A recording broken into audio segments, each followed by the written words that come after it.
Hello everyone, welcome back to our channel. This is Mamata Yadav और आज हम सीखेंगे हिंदी का लेसन प्लान बनाना। कठपुतली चैप्टर का जो है लेसन प्लान बनाना मैं आप लोगों के साथ शेयर करूँगी। तो देखते हैं हम कठपुतली का जो पाठ योजना है वो कैसे बना सकते हैं। सबसे पहले हेडिंग डाला है कठपुतली, और ये जो मेरा पाठ योजना थी वो 3 था, तो मैंने उसके अकॉर्डिंग 3 नंबर डाला है यहाँ पे। सबसे ऊपर आपको लिखना है छात्रा अध्यापिका का नाम, जो भी आपका नाम है आप वो लिखोगे। उसके बाद आपको लिखना है स्कूल का नाम, जिस भी स्कूल में आपकी ट्रेनिंग हो रही है आपको वो स्कूल लिखना।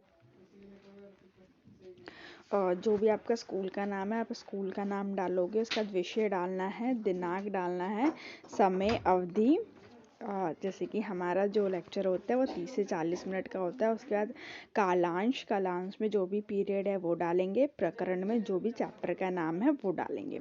उसके बाद देखते हैं सामान्य उद्देश्य क्या हो सकते हैं। तो सामान्य उद्देश्य जो है यहाँ मैंने लिखा है छात्रों का हिंदी कविता के प्रति रुचि उत्पन्न करना। ये वाले जो कुछ पॉइंट्स है वो आप अपने हिंदी के सारे जो है जो भी कविता का जो भी आप पाठ योजना बनाए उसमें आप ये लिख सकते हैं। ये कुछ मेन पॉइंट्स होते हैं जो हमारे सारे जो है कविता वाले पोर्शन में आ जाता है। उसके बाद हम आगे देखते हैं। सेकंड जो मैंने लिखा है छात्रों का शुद्ध उच्चारण तथा शब्द भंडार में वृद्धि करना। और 2-3 पॉइंट्स आप और लिख सकते हैं। हम जब पाठ योजना बनाते हैं तो हमें ध्यान रखना चाहिए कि ज़्यादा से ज़्यादा हमें 4 पॉइंट लिखने हैं और कम से कम 2। आप ये कोशिश करें कि 4 पॉइंट तो आपके हर लेसन प्लान में जो है होना ही चाहिए। उसके बाद हम आते हैं विशिष्ट योजना। विशिष्ट योजना में मैंने लिखा है छात्र कठपुतली की गुलामी का अनुभव कर पाएंगे। जो भी जैसे कि इस पाठ में हमने देखा है कठपुतली जो है वो गुलाम है, तो उसको कैसा महसूस हो रहा है कैसा नहीं, ये सब जो है हमें इस पाठ योजना से पता चलेगा। उसके बाद जो है लिखा है मैंने ज्ञानात्मक उद्देश्य। ज्ञानात्मक उद्देश्य में 2 पॉइंट लिखे हैं। छात्र स्वतंत्रता और अस्वतंत्रता के मध्य भेद कर पाएंगे।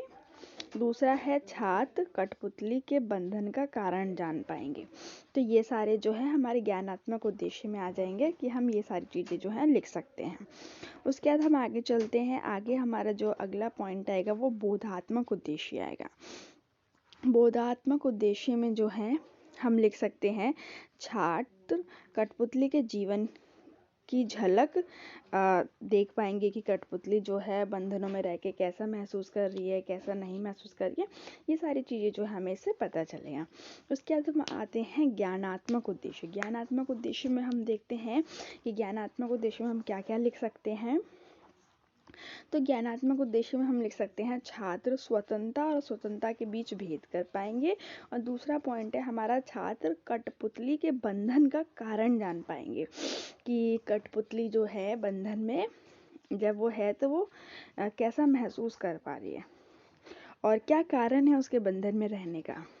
उसके बाद हम आते हैं शिक्षक सहायक सामग्री।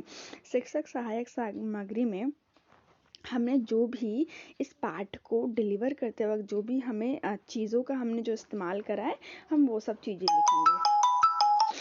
तो हमने यहाँ पे देखा जैसे कि यहाँ पे मैंने लिखा है चार्ट पेपर, श्याम पट, चौक, डस्टर, कठपुतली। ये सारी चीज़ें जो हैं लिख सकते हैं। उसके बाद हम आते हैं पूर्ण ज्ञान निरीक्षण। पूर्ण ज्ञान निरीक्षण में जो है इसको आपको एक टेबल के उसमें बनाना है।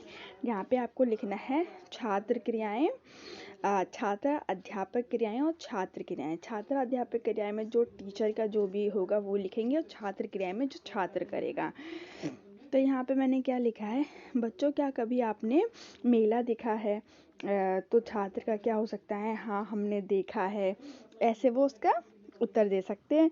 और अगला जो मैंने लिखा है क्वेश्चन, उसमें लिखा है मेले में आपने क्या क्या देखा है। तो ये मान सकते हैं कि बच्चे आपको उत्तर दे कि मिठाइयाँ, खिलौने, कुछ स्टॉल्स, जो भी चीज़ें बच्चों ने देखी है वो यहाँ पे लिखना है ऐसे। उसके बाद तीसरा क्वेश्चन हम क्या पूछ सकते हैं बच्चों से, मेले में क्या आपने कभी कठपुतली का नाटक देखा है? तो हो सकता है हाँ, कुछ बच्चों ने देखा है, कुछ नहीं। जो भी आपको उसका उत्तर देंगे आपको वो लिखना है। उसके बाद हम देखते हैं क्या कोई कठपुतली के बारे में बता सकता है, हम बच्चों से पूछ सकते हैं। यानी कि जो है हमें अपना अंतिम क्वेश्चन जो है वो थोड़ा समस्यात्मक रखना है। समस्यात्मक हम बच्चों से पूछ सकते हैं कि अच्छा बच्चों बताओ, जो आपने कठपुतली का जो नाटक देखा उसमें आपने क्या देखा है, कैसा देखा है। तो ये बच्चे थोड़े से सोच में पड़ सकते हैं। तो ये हमारा जो चौथा होगा ये समस्यात्मक प्रश्न होगा, थोड़ा उनके लिए प्रॉब्लमेटिक हो सकता है। ऐसे क्वेश्चन हमें पूछना है और उससे हमें अपने पाठ को शुरू करना है। तो यहाँ पे जो मैंने पहले लिखा है कथन, उद्देश्य कथन। उद्देश्य कथन में अनाउंसमेंट ऑफ द टॉपिक होता है, जहाँ पे कि हम बच्चों को बताते हैं कि बच्चों आज हम कठपुतली पाठ के माध्यम से कठपुतली के बारे में जानेंगे। यानी कि हम बच्चों को बता रहे हैं कि बच्चों आज हम कठपुतली के बारे में पढ़ने वाले हैं। उसके बाद शिक्षण विधियाँ में जो भी हमारा पाठ है वो हमने किन किन विधियों से जो है बच्चों को प्रस्तुत करा है, ये चीज़ होती है। तो यहाँ पे हमने लिख दिया है गीत विधि, व्याख्यान विधि एवं चर्चा विधि। ये सारी चीज़ें जो है हम यहाँ पे लिखेंगे। उसके बाद जो है प्रस्तुतिकरण पे आते हैं हम। प्रस्तुतिकरण में हम क्या लिखेंगे, आपको एक चीज़ का ध्यान रखना है, जो प्रस्तुतिकरण है, प्रस्तुतिकरण को आपको ऊपर हेडिंग डालनी है। एक ही पेज पे आप इसे डालना, आप इसको अलग अलग डिवाइड नहीं करना। एक पेज पे आपने प्रस्तुतिकरण डाला है और 3 लाइन जो है आपको उसी पेज पे करना है। जैसे कि आप देख रहे हो कि मेरा यहाँ पे डिवीज़न हो गया है, तो ऐसा आप कोशिश करना कि आपका ना हो। तो यहाँ पे हम देखते हैं 3 पॉइंट है। यहाँ पे एक पॉइंट में हम लिखेंगे शिक्षण बिंदु, दूसरे में हम लिखेंगे व्यवहारगत परिवर्तन, और जो हमारा तीसरा पॉइंट है वो होगा छात्र अध्यापक क्रियाएं। तो प्रस्तुतिकरण में जो है शिक्षण बिंदु, शिक्षक क्या करेगी, आदर्श वाचन। व्यवहारगत परिवर्तन में क्या है, छात्रों में श्रवण कौशल का विकास होगा। यानी कि इस माध्यम से जो है बच्चों का श्रवण कौशल भी जो है वो भी अच्छा होगा। और छात्र अध्यापक क्रियाएं क्या होंगी, छात्र अध्यापिका कविता का सस्वरण वाचन करेगी। यानी कि जो टीचर है वो कविता को क्या करेगी, सस्वर उसका वाचन करेगी। जैसे कि बच्चों के सामने उसे गा के सुना सकती है। कठपुतली गुस्से से उबली, बोली क्यों है ये धागे मेरे आगे पीछे, इन्हें खोल दो मुझे छोड़ दो। ऐसे करके वो जो है बहुत एक आदर्श वाचन करेगी, जिसे बच्चों को सुन के जो है मनोरंजन भी होगा और उन्हें सीखने को मिलेगा। अब उसके बाद हम नेक्स्ट पॉइंट जो है कविता में लिखेंगे अनुकरण वाचन। अनुकरण वाचन में हम देखते हैं छात्रों में पाठन कौशल का विकास होगा। यानी कि जो है जब टीचर उसे पढ़ के सुनाएगी तो बच्चों के अंदर पाठन कौशल का भी विकास होगा। और छात्र अध्यापक क्रियाएं हो जाएंगी। छात्र अध्यापिकाएं गलतियों को पहचानती है और बताती है कि किस प्रकार कविता में लय और गति का प्रयोग किया जाता है, इस तरीके से। उसके बाद हम आ जाते हैं कठिन निवारण। कठिन निवारण में क्या है, छात्रा कठिन निवारण शब्दों का अर्थ बताएगी कि अर्थ, इन शब्दों का जो कठिन शब्द है उनका अर्थ बताएंगे और उन्हें बताएंगी कि इन शब्दों का क्या अर्थ है, और इन्हीं से वो वाक्य बना के भी सिखाएंगे बच्चों को। उसके बाद ये छात्रा वे कठिन शब्दों को जान पाएंगे। उसके बाद छात्र अध्यापिका जो है व्याख्या करेगी। व्याख्या में छात्र कविता का मूल भाव जान पाएंगे कि इस कविता का मूल भाव क्या है। उसके बाद कठपुतली का जीवन पराधीन का जीवन है। छात्र अध्यापिका उन्हें समझाएगी कठपुतली का जीवन कैसा है कैसा नहीं, इन सब चीज़ों के बारे में उसे बताएंगे। विचार विश्लेषण में हम देखते हैं छात्र कविता के प्रति जागरूक हो पाएंगे, चीज़ों को समझ पाएंगे और जान पाएंगे। उसके बाद हम देखते हैं अध्यापिका के साथ विचार विमर्श करेंगे कि कठपुतली क्या है, कैसी है, उसका जीवन कैसे अलग है। इन सब चीज़ों के बारे में जो है बच्चे और अध्यापिका जान पाएंगे।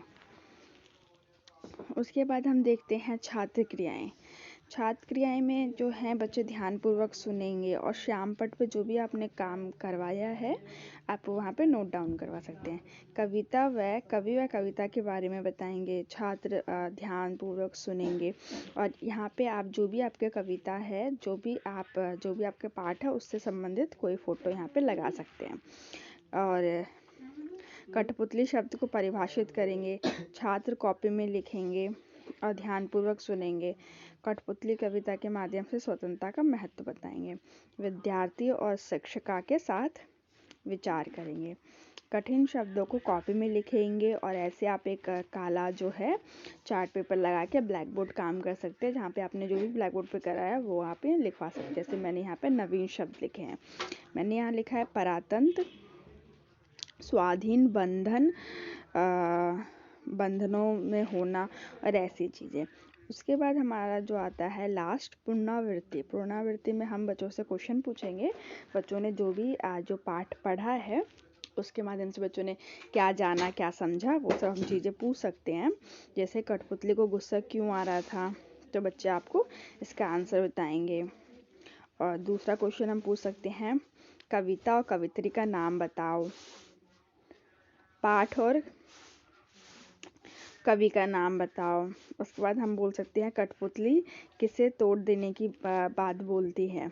ऐसे कुछ क्वेश्चंस आप पूछ सकते हो। उसके बाद हमारा लास्ट आते हैं गृह कार्य। उसके बाद हम बच्चों को गृह कार्य देंगे। हम यहाँ पे देखते हैं कठपुतली कविता के केंद्र बिंदु पर प्रकाश डालें। आप ये बच्चों को गृह कार्य दे सकते हैं और बच्चे से लिख के लाएंगे। लास्ट में हमें डालनी है हेडिंग जो है निरीक्षक टिप्पणी, यानी कि जो भी एग्जामिनर है जो आपको चेक करेगा वो आपको बताएगा कि आपने जो पाठ योजना है वो कैसी बनाई है, कैसी नहीं।